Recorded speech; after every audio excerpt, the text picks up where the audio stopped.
చేతుల్లో వల్ల కాంది కాబట్టి అది ఈడీ ద్వారా చేద్దాం అన్నటువంటి ఒక ప్రయత్నం చేస్తున్నారు. దీంట్లో మళ్ళీ ఈడీకి రేపు పొద్దున చివాట్లు పడతాయా లేకపోతే ప్రాక్టికల్గా అవుతుంది అనేది చూడాలి. బేసిక్గా లిక్కర్ తయారీ కంపెనీ దగ్గరికి వెళ్ళారు చూడండి మీరు. ఇక్కడ వీళ్ళు మిస్ చేసింది, వాళ్ళు టచ్ చేసింది అది.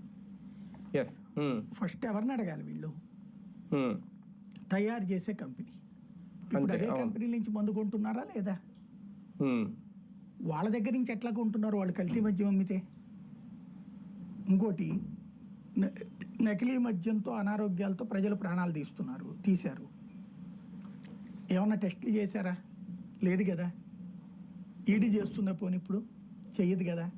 ఇక్కడ కాన్సెప్ట్ అలా ఏంటంటే కుకింగ్ స్టోరీలు అనేటటువంటిది నడుస్తుంటుంది. ఆ మధ్యన ఏదో 1 కోటి పేపర్లు పట్టేటట్టి ఏదైతే జీబీలు దాంట్లో నుంచి టెరాబైట్స్ తీసేశారు, ఒక 300 టెరాబైట్స్ ఎంతో అని చెప్పేసి ఈనాడే రాసింది. చెరిపి పడేశారు అంతా, డాటా మొత్తం డిలీట్ చేశారు అన్నట్టు.